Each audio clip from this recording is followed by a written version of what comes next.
This is LSAT PrepTest 153, Section 1, Passage 4. This is a comparative or dual passage set about blues musicians versus West African griots. Difficulty is medium, and the reading is pretty straightforward, but the trap is hidden in how the two passages connect. Now, Passage 1 is an argument, Passage B is a description. Together, they're making one point. Blues musicians and griots look alike on the surface, but they come from completely opposite social worlds.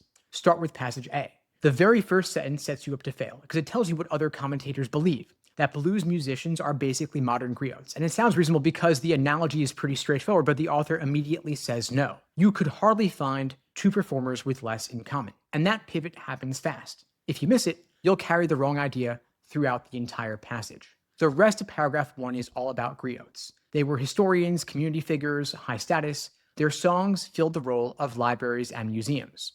You want to read this part at normal speed because it's background, but you need it. Everything here builds the picture of a musician who is completely embedded in a functioning society. But then the author flips to blues musicians, and the energy changes completely. Blues musicians were cut off, they were isolated, and the author points straight at slavery as being the cause. Slavery destroyed the communal bonds, the traditions, the continuity that made the griots' art possible. Blues didn't grow out of tradition, it grew out of the wreckage, and that is a big distinction. Now, the last section of Passage A is where most students skim, and it's exactly where you should slow down. The author says blues music sounds personal, it sounds small, everyday, individual, but that word facade tells you something deeper is going on. The personal stuff is the surface.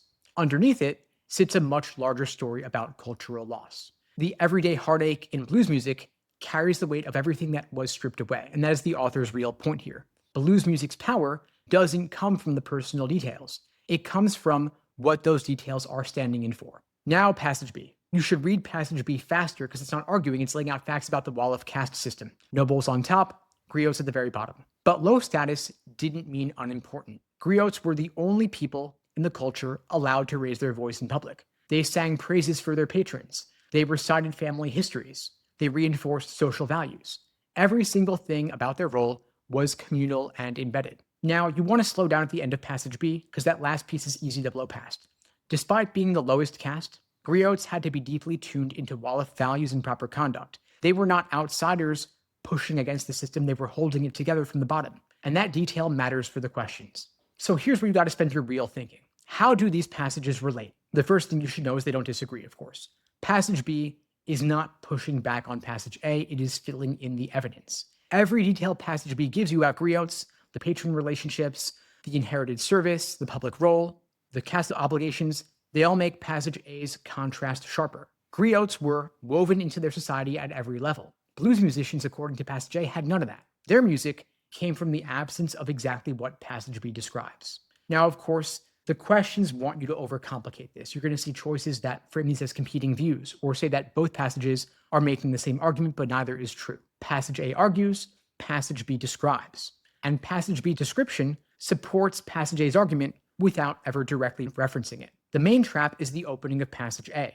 If you walk away thinking the author believes blues musicians are extensions of griots, you're going to get main point questions wrong and probably relationship questions too. That is other people's view. The author's view is the opposite. Now, the second trap is on inference questions.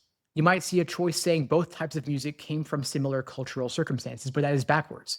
The whole point is that griots had a rich communal structure and blues musicians didn't. Before you hit the questions, make sure you're clear on three things. First, what destroyed the social conditions that made griot-style music possible? Second, what specific role did griots play in wall of society? And third, what is the actual relationship between those two passages, not competing, not identical, but complementary? Now, the key move is that first paragraph pivot in Passage A. The author names a popular comparison and then spends both passages pulling it apart. If you see the rejection, everything else falls into place. If you miss it, nothing else will.